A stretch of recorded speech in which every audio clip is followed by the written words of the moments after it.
Welcome to the HabitStack Podcast, where we talk to fellow founders who are in the thick of things as they execute their plans to grow their business. Because stories about past successes are interesting, but hearing from people who are in the middle of the battle right now, that's invaluable. I'm Scott Ward, founder of HabitStack. I'm here today with Bernadette Burke, who is the president of Brella Productions, which, very interestingly, is a event optimization agency. We're going to hear about what that entails. Bernadette, thanks for coming on the show today. Oh, thank you for having me on the show. I want to hear all about what Brella's up to. But before that, what are you reading, listening to, thinking about these days? See, I love this question. So first of all, I am a book nerd. I'm a huge book nerd. Okay. So at any given time, I've got a whole bunch of books that I'm either like all the way into or partway in through. And depending on, it's like, putting a clothes on in the day. It's like, what book do I feel like today? So right now, and as I said, I'm going to look over the side because I'm a cheater and I don't want to get my favorite authors' names wrong. I'm sort of doing a little bit of a reread of Brain Rules by John Medina. And they just did an update to it recently, I think within the last year or two. And it's all about looking at the neuroscience behind how people ingest information and process information. And it's funny because it's something I get to use in like all forms of my life. So I love it. So I nerd out on that a lot. What forms of life, so it kind of makes sense with your event stuff, and I'm sure. Yeah. Well, there, but what other areas? Well, as a boss of people, people that's are right. really wily. Yeah. And part of it is just trying to make sure I'm very uptight about communication. And I say uptight in that I mean, it really pains me when people miscommunicate with each other and when like how the form of communication gets in the way of the meaning. And so I really love this because it's basically saying, oh, think about things in this way or package things in this way so that when I'm talking to my team or I'm putting stuff together or training together for them, it really makes it more digestible and that I don't basically get in the way of my own communication. Right. So, right. And of course, obviously, professionally, I get to use that a lot then as Sure. well. So Is the book about learning styles? Like people talk about kinesthetic versus oral, or I can't remember all the different ones. So it's really interesting because they blow that up a little Well, bit. that is what I was going to ask you next. Is I kind of heard Yes. something in the whisperings that's not really holding up. It isn't, at least according to, again, this brain scientist, or neuroscientist, brain scientist, same thing. They're looking and going, a lot of the stuff is more about how think of it like exercising. So it's like where your big muscles are and how you're able to process things. And so some of it is about how you package things and then how the person sort of ingests it. And some people may have things that get in the way of them ingesting things. It just may be how their brain literally processes stuff, which gets a little bit into, some of the some of the old thinking of like the kinesthetic learners and things like that. A lot of it is more a bit about, how the individual person is able to receive data and process it, how their history sort of allows them to do that. Some people because of their biology can process some things a little bit easier, but by and large, a lot of it is we all process. It's just maybe how it's packaged for us and what our previous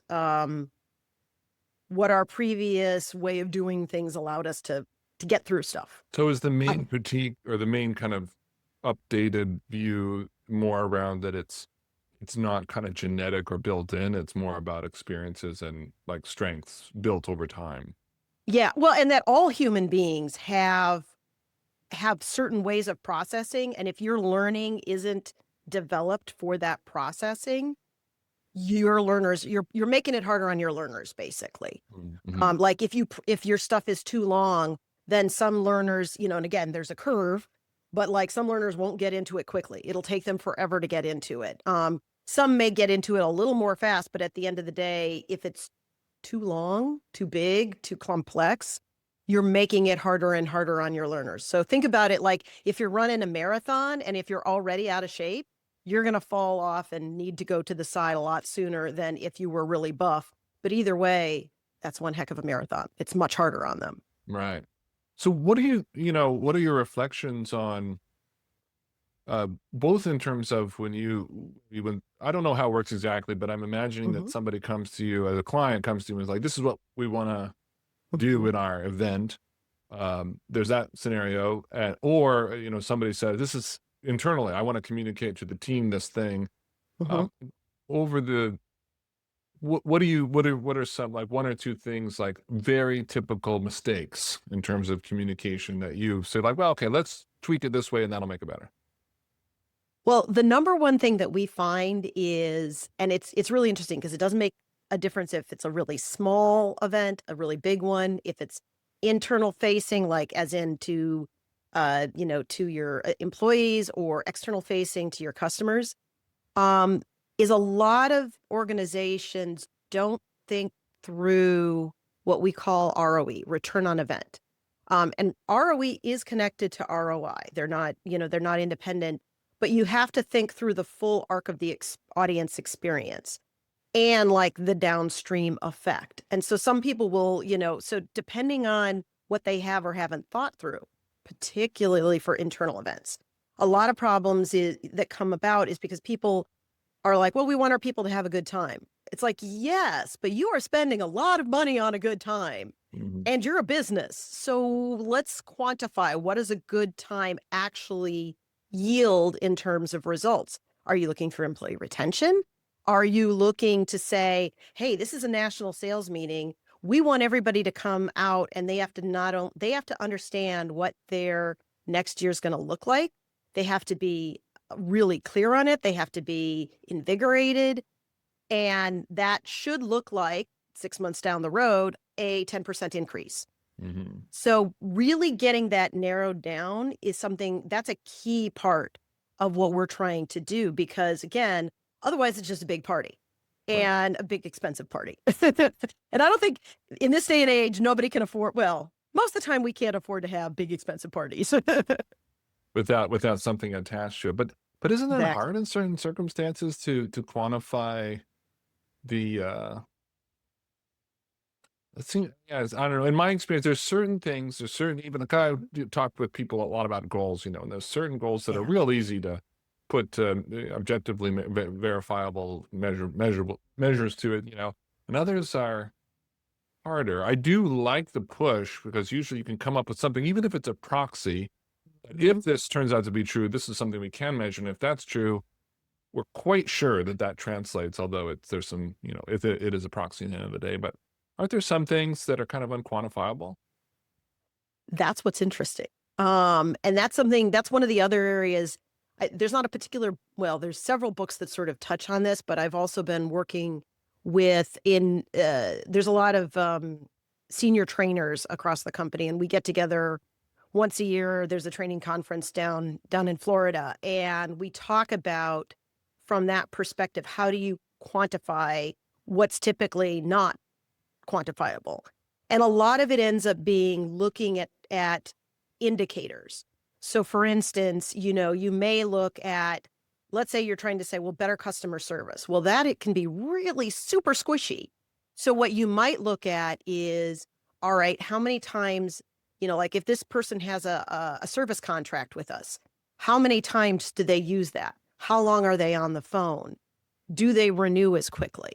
And so you end up looking sort of around the number to things that are quantifiable, that might be indicators of, hey, this is a success or this is a failure, or like if you say, hey, this person had a call and amazingly, when their thing came up renewal, they did not renew.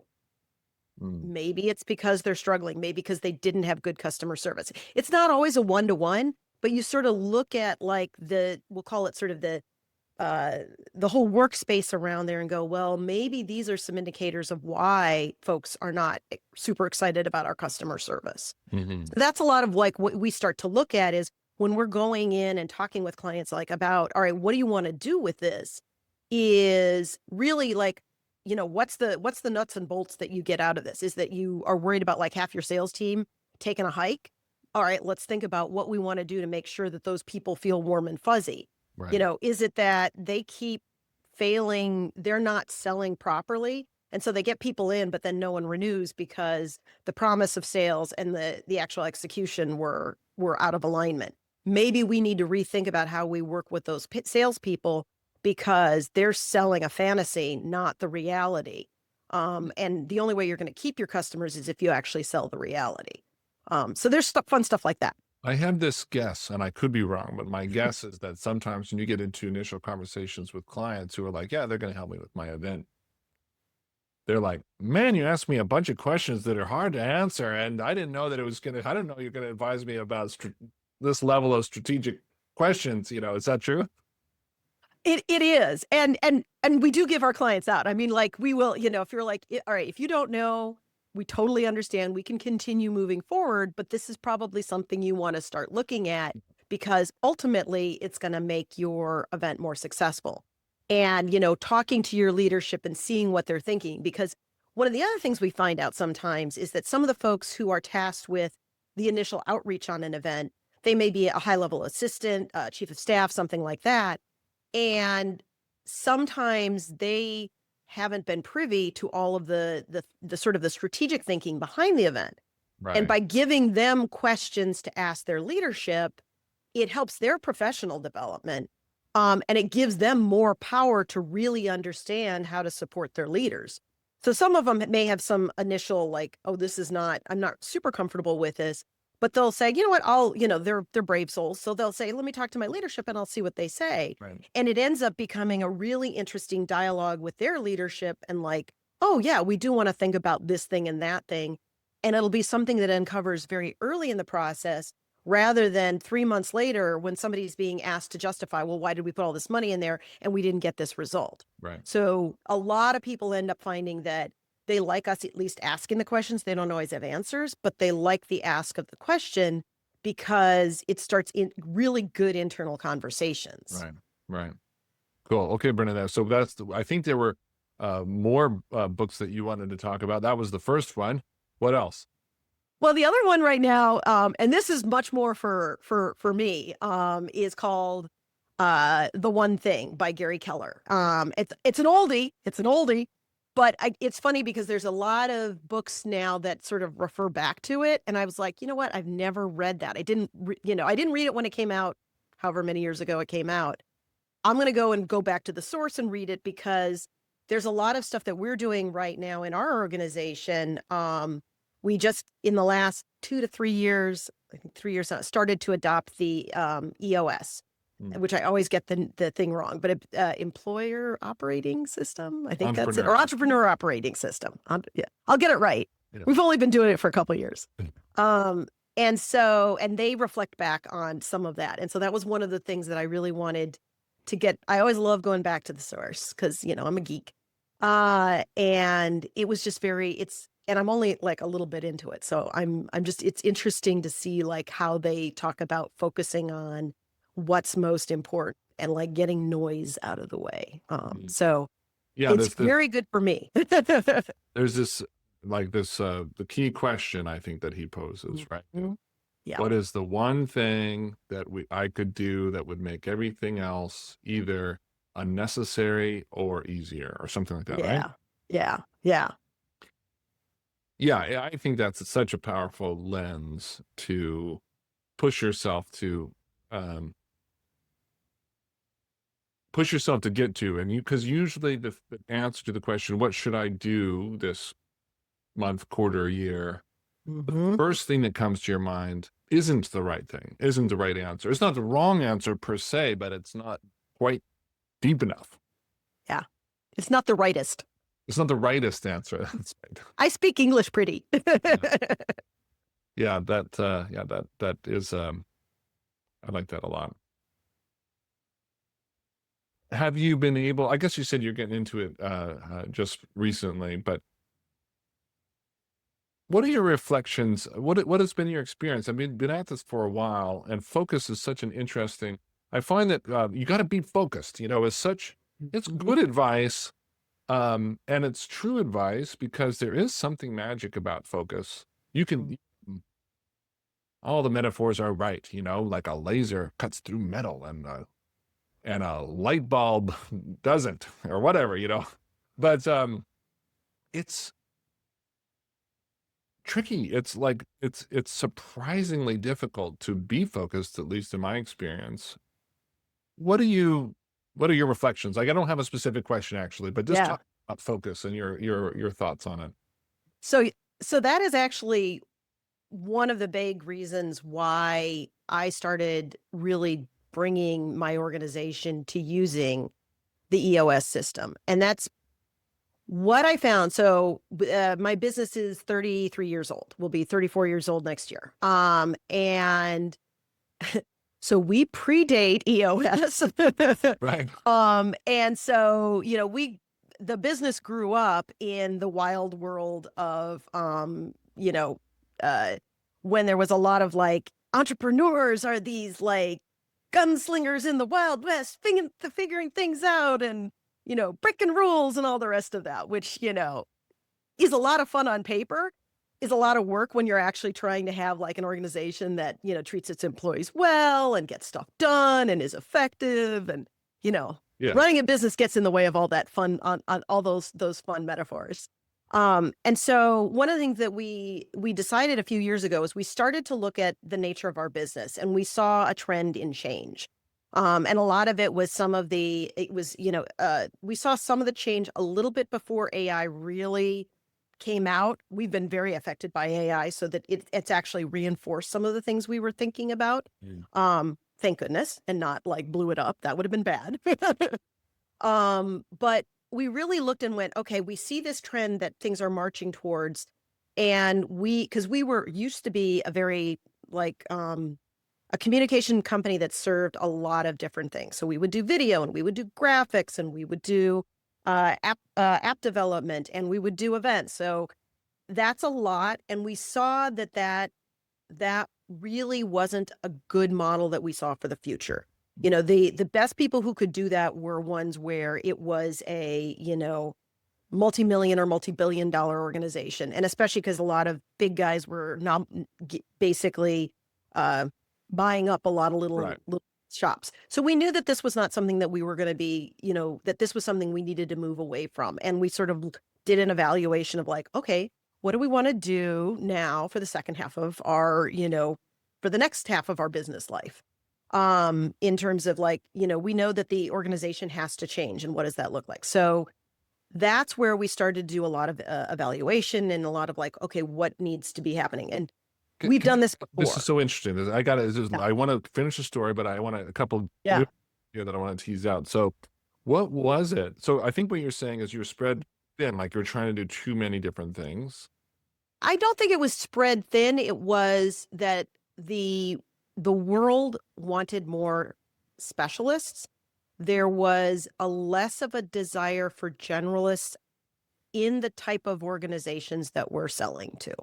So you were getting. I'm always curious about like the inciting incident or the root cause of a change, right? This is always fascinating. What because change is well anyway. So what was it like? Customers were saying your videos need to be different in a certain way, or you need to take it farther, and you're like, well, we're not set up to take it farther than we do, or like what was the feedback that the world was giving you or your clients were giving you that said like that we can't just continue on?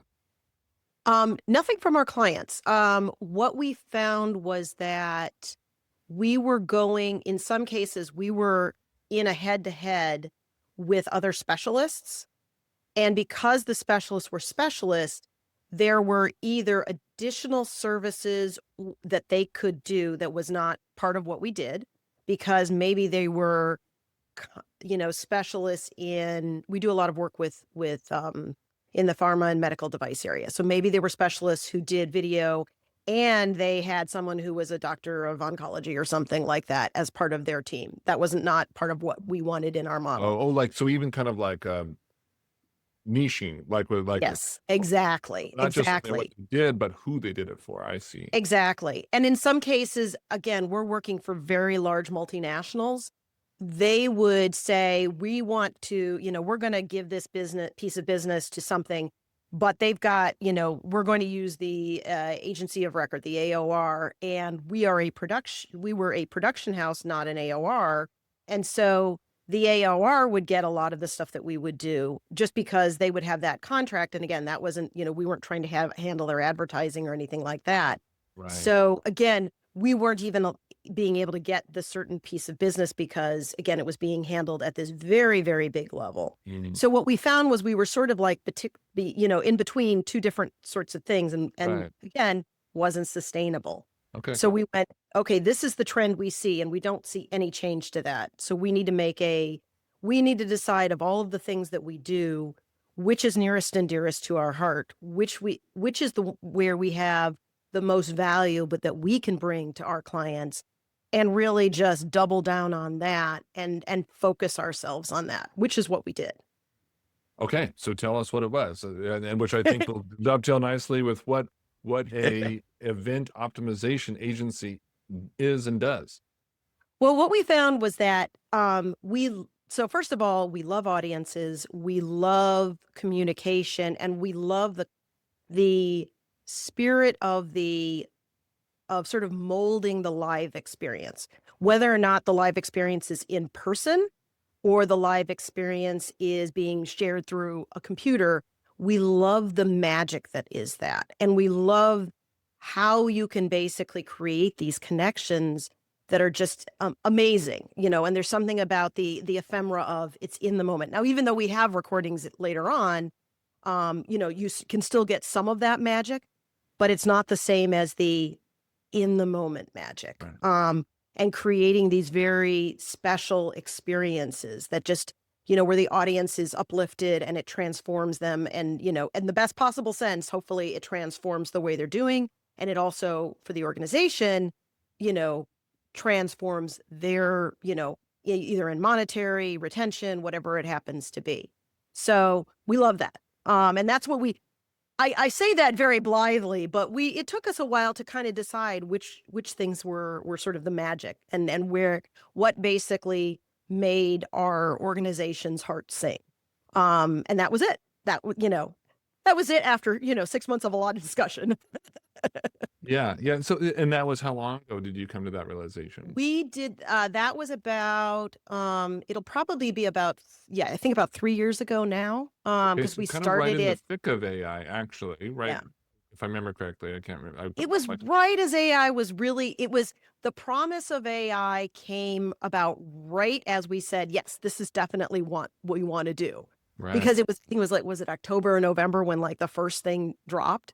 I'm trying to remember now, but anyway, it was right around in that moment. So we were, and so then we had the thing of like, after we had sort of made this decision and AI blew up, we're like, well, this was a really good decision because some of the things that we did, like some of the heavy video production aspects, some of that is slowly getting done, eroded by this.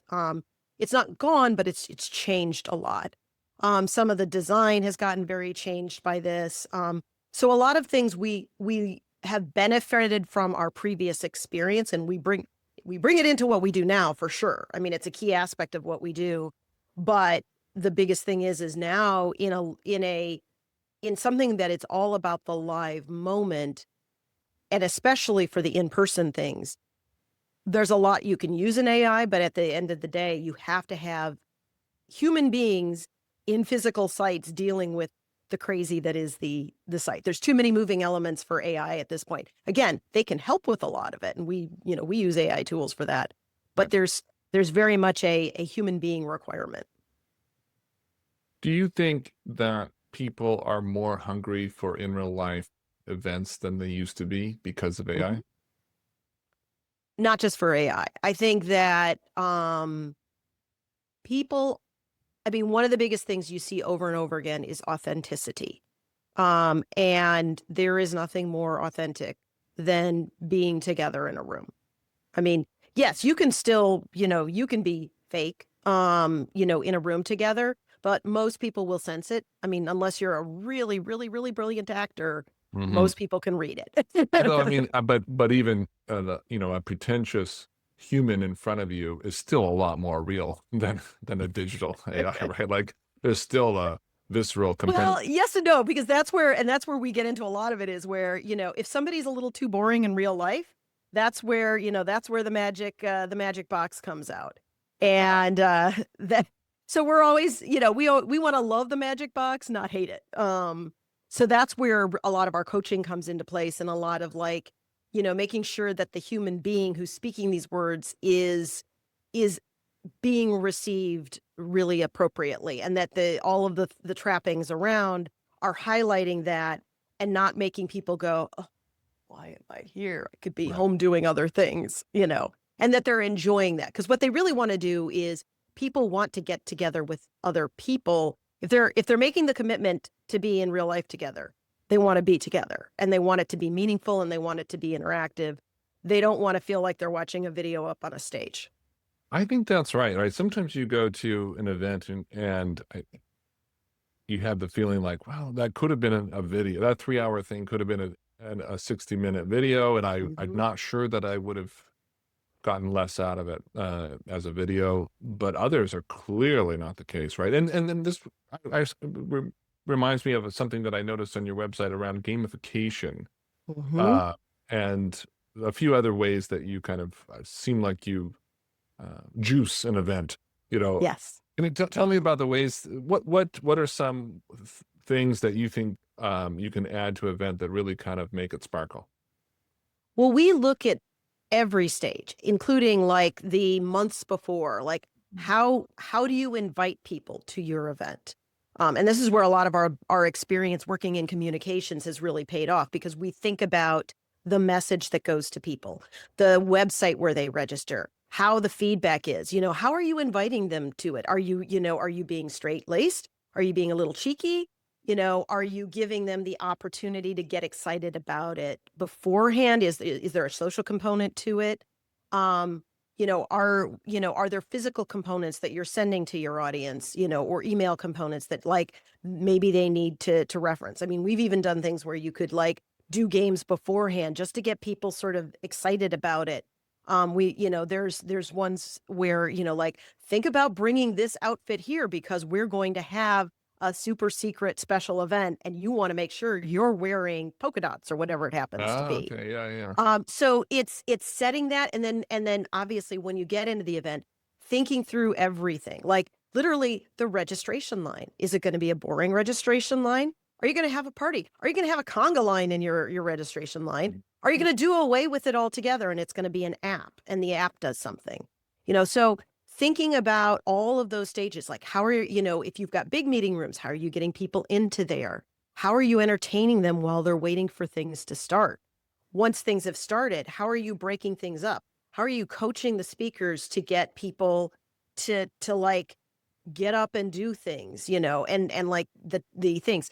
And then like after the whole event is done, how do you keep some of those themes and an energy going so that it feels like this, maybe it's a 1-day event, maybe it's a 1-weekend event. It feels like it's going for 6 months. Maybe it's again, at your national sales meeting, maybe it's a theme that you keep returning to, because that way all the good vibes that people felt in the event, when they get triggered like a week later, a month later, it reinforces that, and they have this, like, again, it keeps that warm feeling going, and it maybe is like, yeah, that's right. I'm supposed to do this thing that I learned in there.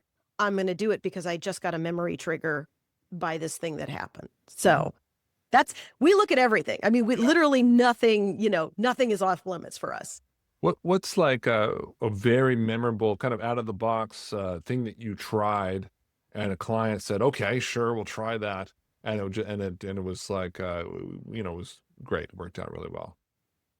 Oh man, I'm trying to think of something that was something recent. Well, we just did, I mean, we've had a couple things that were really fun. There was one thing where we were doing theming of sort of like a martial arts theming.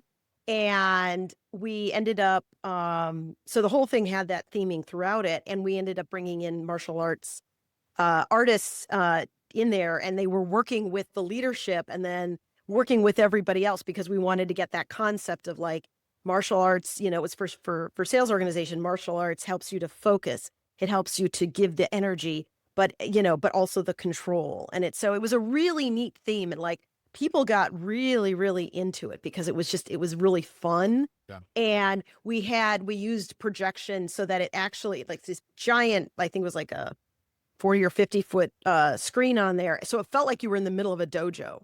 And so it just had this like really cool experience. And then we were able to do like, we had these little bags and fitness things so that people like, again, they took that with them home. So it felt like, yes, here's my workout bottle. So I'm going to be like totally focused in, as a salesperson.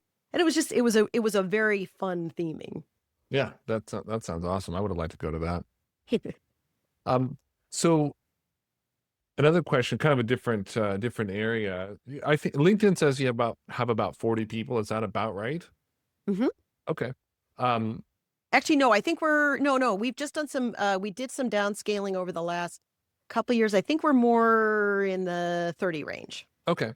So were there some inflection points? Like what number of employees do you remember? Like, oh man, when we got to, a lot of times it's like 15 or 20. It's like, I can't do this the way that I used to do this, Did that happen to you? And can you tell us a little bit about it?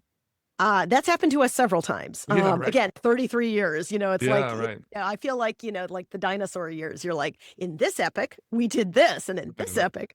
So first time around when we first went up, beyond 10, there were definitely things that we had to begin to change. Just because again, even though it's not a huge group, it was still like, oh, there's now enough that we need a little bit more HR. We need a little bit more of some of this other. When we got above 25, again, a similar thing. We started to look at our systems. We needed a little bit more support. When we, at one point, when we were above 50, that was more. And then there was one point where we were basically close to 100. Oh, wow. And then there was also a lot of laws that started getting into place. And so we had to deal with a lot of like, you need to have these particular things in place. Right.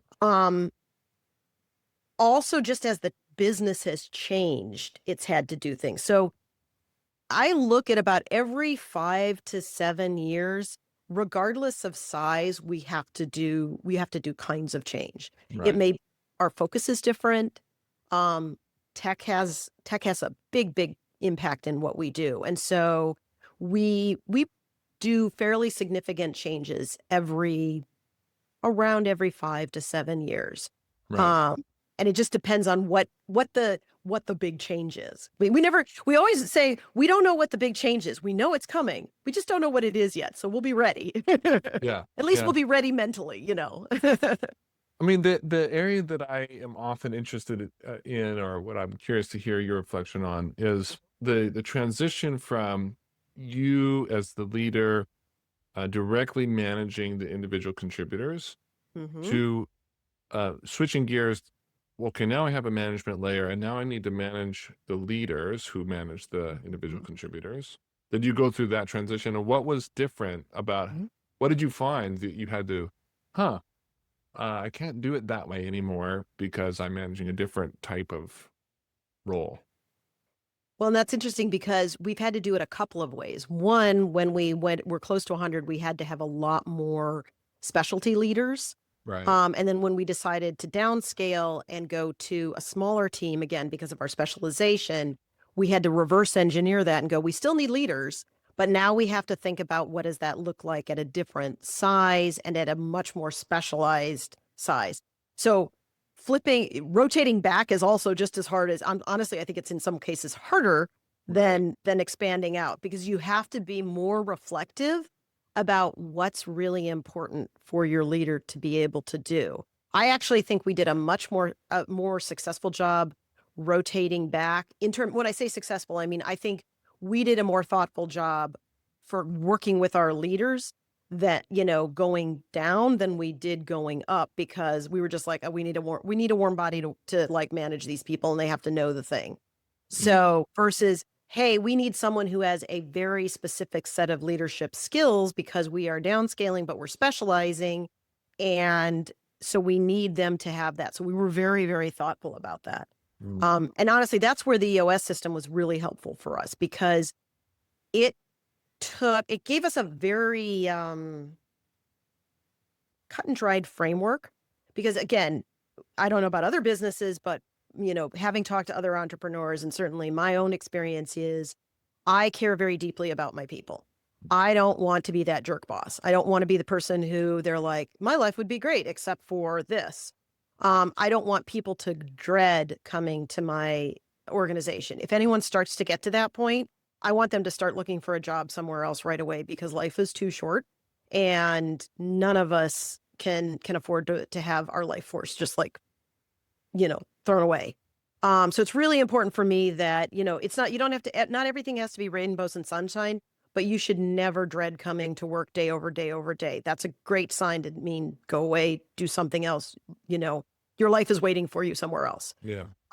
So we really needed to look at, so the EOS thing was great because what it does is it makes it it's very cut and dried and very unemotional, without being jerkish. And what Just, part are you talking yeah, about? There's lots of EOS is quite expansive, right? There's the yeah, kind of the org chart yeah. process. Is that what you're talking about? Are you talking about the rocks and the goal setting, or what Well, aspect the of? goal setting is great for what part of what they do is they say, look at who your people are. What is the role that these people are filling, and how does that work for your organization? So if you say, I need to have an amazing sales, I need to have a salesperson who can look at the numbers and who can coach these kind of people in this way, and they have to have this kind of skill set. And if I look at the leader and go, that leader doesn't meet that, then I have a mismatch. So either my role is wrong or my leader is wrong. Which is it? Right. Yeah, yeah. That process is so valuable to compare. Yeah, like you said, compare the role to who you have, and I think that's the getting the right people on the right place in the bus is the Yeah. metaphor they talk about, right? Well, and it sounds very easy, but it emotionally, if you've worked with someone for 5 years or 10 years, Oh yeah. and by going through that, it basically, you're looking at the black and white role things, and it really brings into focus, oh shoot, this is why this person is, or this area is not doing well, because I've got a mismatch here. Hmm. And it's not my fault and it's not this person's fault. Things have slipped out of alignment. Now we have to bring things back into alignment. And, ultimately this person may not be able to stay because their alignment might be there. Maybe I've also screwed up the role. Maybe I need to rethink of what this role is. So just kind of, it makes you think in a much more black and white way. And then you can handle the aftermath in a human way. Right. But it really says, okay, this is what this organization needs. It's like being a doctor. Let me Right. not prescribe the bad medicine because I don't want my patient to die.